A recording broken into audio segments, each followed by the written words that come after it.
Hello दोस्तों, स्वागत है आप लोग का। दोस्तों आज डेट है 14 दिसंबर। देखते करंट अफेयर न्यूज़ में कौन कौन सी न्यूज इंपॉर्टेंट है हमारे एग्जाम पॉइंट ऑफ व्यू से। ठीक है, जिन्होंने अभी तक ऐप डाउनलोड नहीं किया दोस्तों, आप लोग ऐप डाउनलोड कर लीजिए। ठीक है, रजिस्टर वगैरह मैंने बता रखा है कई बार, आप उसको बार बार रिपीट नहीं करेंगे। ठीक है, आप जस्ट मोबाइल नंबर डालेंगे, ओटीपी आएगा और रजिस्टर हो जाएगा, वो करंट अफेयर की वीडियो स्टार्ट मिल जाएंगी। जिन्होंने फाउंडेशन कोर्स ज्वाइन करना था, बहुत सारे बच्चे कह रहे थे सर जल्दी से कोर्स स्टार्ट करिए, तो एडमिशन आज से स्टार्ट हो चुका है दोस्तों। हमने 15 दिसंबर से कहा था, लेकिन एक दिन पहले ही हमने इसका कोर्स में एडमिशन स्टार्ट कर दिया है, तो आप चाहे तो उसको ज्वाइन डायरेक्टली कर सकते हैं। ठीक है, और 1 जनवरी तक इसमें एडमिशन चलेंगे। इवन टॉप 100 स्टूडेंट्स को हम 1000 रुपीज़ ऑफ भी दे रहे हैं इसमें।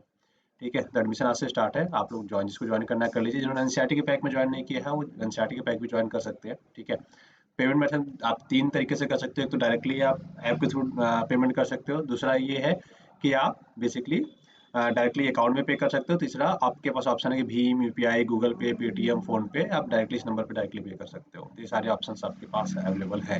ठीक है, चलिए करंट अफेयर स्टार्ट करते हैं। तो करंट अफेयर की बात करें तो सबसे पहला आपका करंट अफेयर दोस्तों, महाराष्ट्र जो गवर्नमेंट है उन्होंने जो फिल्म सिटी है उसको बेसिकली क्या कर दिया, एक इंडस्ट्री का दर्जा दे दिया। ठीक है, अब ये क्यों दिया है इसका रीजन तो आपको बहुत अच्छे से पता होगा, जिनको नहीं पता है मैं बताता हूँ। आपको पता है कि यूपी गवर्नमेंट, ठीक है, उत्तर प्रदेश गवर्नमेंट ने अभी नोएडा में फिल्म सिटी स्टेब्लिश की है।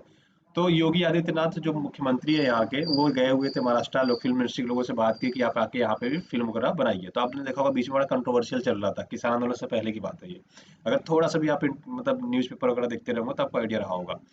तभी क्या हुआ कि महाराष्ट्र सरकार ने इसको फिल्म सिटी का फिल्म सिटी जो है उसको एज ए इंडस्ट्री का दर्जा दे दिया। इंडस्ट्री का दर्जा देखो, कहीं ऐसा वास्तविक शब्द नहीं है कि इंडस्ट्री देने से क्या क्या लाभ हो जाते हैं। वो थोड़ा सा हम अपने एग्जाम पॉइंट ऑफ व्यू से इसमें एक्सट्रैक्ट करेंगे कि वो एग्जाम पॉइंट ऑफ व्यू से पॉइंट्स क्या है जो हमारे एग्जाम पॉइंट ऑफ व्यू में रिलेवेंट रहेंगे। तो अगर इंडस्ट्री का दर्जा इनको दे दिया जाएगा तो इनको इनके लिए क्या क्या चीजें आसान होंगी। देखो, इनके लिए जो चीजें आसान होंगी यहाँ पे है, तत्कालिक लाभ क्या क्या होंगे इनको।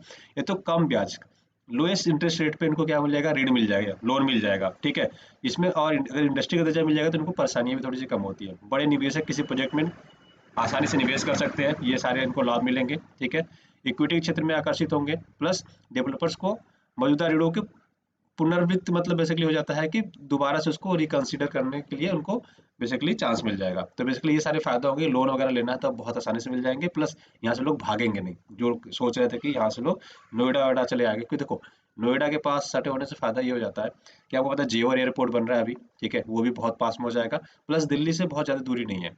तो दिल्ली एक सेंटर हो जाता है, कोई भी इंटरनेशनल फ्लाइट आती है ज़्यादातर या तो मुंबई जाती है या तो दिल्ली आती है, बट ज़्यादातर दिल्ली आती है। ठीक है, तो लोगों के लिए थोड़ा कन्वीनियंस हो जाएगा यहाँ पे, दिल्ली के पास में अगर फिल्म सिटी मिल जाती है उनको तो। ठीक है, इस वजह से बड़ा कंट्रोवर्शियल था। तो आपके एग्जाम पॉइंट जो रिलेवेंट है, मैंने यहाँ पे वो चीज़ ऐड की है। जो कहानी वाली, जो एक मलाई वाली चीज़ थी, वो हमने हटा दी है क्योंकि वो हमारे एग्जाम पॉइंट से रिलेवेंट नहीं था वहाँ पे। उसके बाद बात करते हैं मालदीव ने।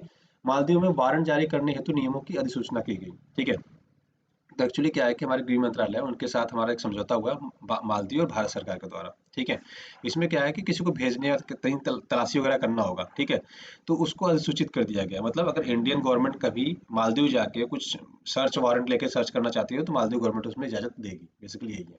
ठीक है, अब आपके एग्जाम पॉइंट से क्या इंपॉर्टेंट हो जाता है, देखो, एग्जाम पॉइंट से इंपॉर्टेंट ये है और लाइफ के लिए इंपॉर्टेंट ये है। ठीक है, ऐसी जगह पे घूमने का आप एक बार तो चांस लेना चाहोगे, सुबह सुबह उठो, चारों तरफ सी है। ठीक है, तो मालदीव बहुत महंगा नहीं है, आप 50,000 में एक पर्सन आराम से मालदीव घूम के आ जाता है, कम से कम 5 दिन। 5 दिन आप 50,000 रुपये में घूम के आराम आराम से आ जाओगे मालदीव में। ठीक है, बहुत महंगा भी नहीं है, बहुत सस्ता भी नहीं है। ठीक है, तो आप आराम से घूम के आ सकते हो, बट ये फ्यूचर के लिए। ठीक है, कम से कम 2 लोग तो साथ जा ही जाए। ठीक है, अब बात करते हैं, काम की बात करते हैं। देखो, मालदीव की बात करें तो देखो, ये इंडिया का अपना मैप आ जाता है, इधर श्रीलंका जाता है, ये है मालदीव। मालदीव कैपिटल क्या है, माले। तो ये थोड़ा सा एग्जाम पॉइंट से इंपॉर्टेंट है। प्लस देखोगे तो ये सारे प्रवाल भित्तियों जैसे ही, प्रवाल भित्ति पे बेसिकली बने हैं, अटॉल पे ही बने हैं। तो ये थोड़ा सा याद रखिए, जो आपके एग्जाम पॉइंट से इंपॉर्टेंट है। माले कहाँ पे है, तो हिंद महासागर में है। ठीक है, और कैपिटल क्या है इसकी, सॉरी, मालदीव की कैपिटल है माले। ठीक है, तो ये चीज़ याद रखिएगा जो आपके एग्जाम पॉइंट से रिलेवेंट आता है। महासरद, महाराष्ट्र सरकार का जो सामाजिक न्याय विभाग है। ठीक है, सामाजिक मतलब सोशल जस्टिस विभाग है, उन्होंने ये एक स्कीम चालू की है, महासरद। इसमें करेंगे क्या दोस्तों, महाराष्ट्र महासरद में क्या करेंगे, बेसिकली क्या कि जो दिव्यांग लोग हैं ना, उनको ये क्या करेंगे, डिजिटली रूप से सारी चीज़ों को प्रोवाइड कराएंगे। अगर आपके पास कुछ भी नहीं है, ठीक है, आप दिव्यांग जन है, तो आपको सारी जितनी मशीनरी है, सब कुछ है, वो फ्री ऑफ कॉस्ट आपको प्रोवाइड कराया जाएगा। राइट, तो ये बेसिकली चीज़ें याद रखिएगा थोड़ा सा, महाराष्ट्र सरकार द्वारा।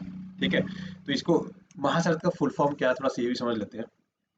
महासागरत का जो फुल फॉर्म है दोस्तों, जस्ट सेकेंड, देखिए, महासारत का हम फुल फॉर्म समझेंगे भी कि महासारत का फुल फॉर्म क्या है। Maharashtra system of health rehabilitation and assistance of for दिव्यांग। बेसिकली मतलब इसका ये है कि जो दिव्यांग जन होंगे ना, उनको हम असिस्ट करेंगे, ठीक है। जितने भी आपको इनको रिहेबिलिट सेंटर पहुंचाना है, कुछ भी करना हो, ठीक है, इनके जो भी उपकरण होते हैं, इक्विपमेंट होते हैं, चाहे आई से हो रिलेटेड हो, चाहे ईयर से रिलेटेड हो, चाहे फिजिकली इक्विपमेंट रिलेटेड हो, सारी की सारी ये लोग क्या करेंगे, डिजिटल प्लेटफॉर्म के थ्रू प्रोवाइड कराएंगे, वो भी फ्री ऑफ कॉस्ट, मुफ्त में प्रोवाइड कराएंगे। तो ये थोड़ा सा याद रखिए, जो आपके एग्जाम पॉइंट से इंपॉर्टेंट रहता है। अब महाराष्ट्र सरकार चर्चा में है, दो दो बार नाम आ गया ना, अभी तो एक स्कीम के थ्रू और ये एक महासागर के थ्रू। तो अब ये देख लेते हैं महाराष्ट्र है कहाँ। तो देखो महाराष्ट्र ये रहा दोस्तों, अरब सागर से इसका बॉर्डर लगता है, ठीक है। अरब सागर बोलते हैं या तो हिंद महासागर बोलते हैं, दोनों एक ही चीज रहेगी, ठीक है।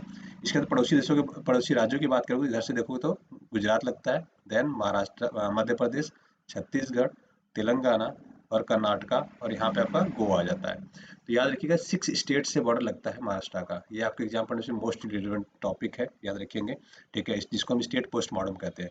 मुंबई देखोगे यहाँ पे है, ठीक है। तो थोड़ा सा याद रखिएगा, अगर आपको, अगर आप महाराष्ट्र से बिलोंग करते हैं, ठीक है, तो मैं आपको एक लेवल एक्स्ट्रा ऊपर ले जाना चाहूँगा। आप क्या करोगे, देखो इसके डिविजन्स है, ठीक है, नागपुर डिवीजन, पुणे डिवीजन, ऐसे है। डिवीजन से याद नहीं रखना है मत रखिए, लेकिन इनकी आपको एटलीस्ट डिस्ट्रिक्ट याद रखना रहेगा, क्योंकि जब आप महाराष्ट्र पीसी से देंगे तो आपको वहाँ पे काम आएगा, ठीक है। उसके अलावा लेक की बात करें तो लोनार लेक है यहाँ पे, याद रखेंगे।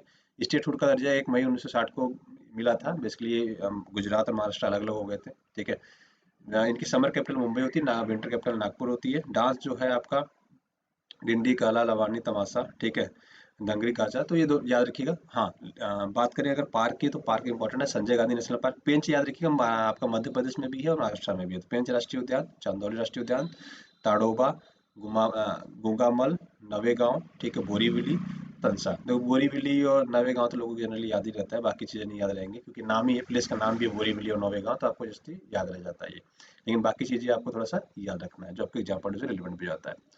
अब भारत और उज्बेकिस्तान के बीच कुछ शिखर सम्मेलन हुआ। देखो अब इंटरनेशनल रिलेशन में मैंने आपको बहुत पहले ही बता चुका हूँ कि देखो, एक तो या तो शांति के लिए समझौता होगा, या तो पर्यावरण के लिए समझौता होगा, या तो फिर हो सकता है कि कुछ खरीदने के लिए, डिफेंस के लिए समझौता होगा, ठीक है, या तो आर्थिक रूप से कोई समझौता होगा, या इन्वायरमेंट रूप से, या टूरिज्म के रूप से, ठीक है, या कल्चरल रूप से। यही सारी चीजें होती है। तो अगर कभी आपको नहीं भी पता रहे, आप मेंस का आंसर राइटिंग कर रहे हो, तो ये सारी चीजें लिख दो, ऑटोमेटिक आपको नंबर मिल जाएंगे, ठीक है। और प्रीलिम्स पॉइंट ऑफ व्यू से क्या इंपॉर्टेंट है, प्रीलिम्स पॉइंट ऑफ व्यू से दोस्तों इसका मैपिंग इंपॉर्टेंट है। तो जस्ट मैपिंग यहाँ पे देख ले रहे हैं, ठीक है। तो उज्बेकिस्तान की बात करें तो इसकी जो कैपिटल है ताशकंद है। आरएलसी आपने सुना होगा, ये प्रीलिम्स में पूछा भी आ चुका है यूपीएससी में। तो आरएलसी दो देशों के बीच में है, कजाकिस्तान और उज्बेकिस्तान। अच्छा, उज्बेकिस्तान की अगर पड़ोसी देशों की बात करें, इधर देखोगे तजाकिस्तान आ जाता, तुर्कमेनिस्तान आ जाता है, देन इधर अफगानिस्तान, फिर इधर तजाकिस्तान, किर्गिस्तान और कजाकिस्तान। तो ये बेसिकली इसके पड़ोसी देश है। तो याद रखिएगा, आपके एग्जाम पॉइंट से थोड़ा सा रिलेवेंट भी जाता है, और इसको सेंट्रल एशियाई कंट्री भी बोलते हैं, तो ये भी थोड़ा सा आपके एग्जाम पॉइंट से इंपॉर्टेंट रहता है। वो 5 कंट्रियाँ कौन कौन सी होती है सेंट्रल एशिया की, तुर्कमेनिस्तान, उज्बेकिस्तान, कजाकिस्तान, किर्गिस्तान और तजाकिस्तान, ठीक है।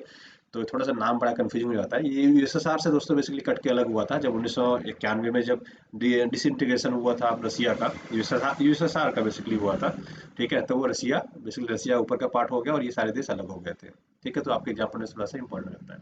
अब बात करें पेरिस जलवायु समझौता चर्चा में क्यों है, ठीक है। अभी हाल फिलहाल हमारे देश के प्रधानमंत्री जी ने, मोदी जी ने ये कहा कि हम पेरिस क्लाइमेट एग्रीमेंट को बस अपनाएंगे नहीं, इससे हम, इसमें जो चीजें कही गई उससे और ज्यादा बढ़िया करेंगे, ठीक है। तो चर्चा में क्यों है, 12 दिसंबर 2015 को दोस्तों हमने पेरिस क्लाइमेट एग्रीमेंट, जिसको COP21 कहते हैं, 196 देशों के द्वारा अपनाया गया था। 196 देशों के द्वारा इसको अपनाया गया था। इसका पर्पज क्या है, पेरिस क्लाइमेट एग्रीमेंट दोस्तों बेसिकली अगर बात करें तो पेरिस में सम्मेलन हुआ था, इसलिए हम इसको पेरिस क्लाइमेट एग्रीमेंट के नाम से जानते हैं। पहली बात तो ये है।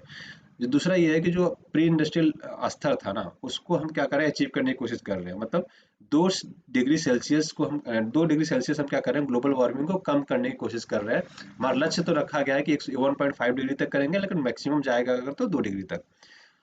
अब देखो हो क्या रहा है, क्या ये हम अचीव कर पाएंगे कि नहीं कर पाएंगे, वो अलग केस है। लेकिन एक चीज कही जाती है कि अकेले पेरिस क्लाइमेट एग्रीमेंट सक्षम नहीं है इसको कम करने में, ठीक है। एक तो ये बात कही जाती है, ठीक है।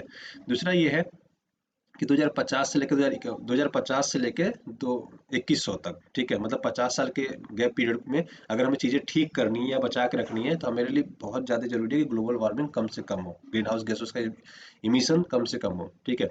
वरना टेम्परेचर बढ़ता जाएगा तो उससे क्या क्या होगा। टेम्परेचर अगर बढ़ेगा दोस्तों तो महासागर का पानी का लेवल बढ़ जाएगा, पेड़ पौधे सूखने लगेंगे, ठीक है। तो ये सारी मृदाएं खराब होने लगेंगी, मिट्टियाँ खराब होने लगेंगी, तो बहुत सारे कॉम्प्लिकेशंस बढ़ते जाएंगे, तो आने वाली पीढ़ियों को हम सस्टेनेबल चीज़ें नहीं दे पाएंगे। और कहीं ना कहीं इसको आप कोरिलेट कर सकते हैं किससे, सस्टेनेबल डेवलपमेंट गोल 17 जो गोल है उसके, उससे कर सकते हैं। अच्छा, सबसे ज़्यादा ग्रीन हाउस गैस उत्सर्जित कौन करता है? चाइना, उसके बाद अमेरिका। ये थोड़ी चीज़ें याद रखिए जो आपके एग्जाम पॉइंट से रिलेवेंट हो जाता है, और ये स्लाइड बहुत ज़्यादा इंपॉर्टेंट है, जितना इसको रट सकते हैं रट लीजिए, पूरी की पूरी स्लाइड ये इंपॉर्टेंट है, ठीक है। तो आज की वीडियो में दोस्तों बस इतने रखते हैं, आशा करते हैं वीडियो पसंद आया होगा, पसंद आया तो अपने दोस्तों के साथ लाइक से सब्सक्राइब करना ना भूलिएगा। वीडियो देखने के लिए बहुत बहुत धन्यवाद, आपका दिन शुभ हो, thank you so much, have a great day.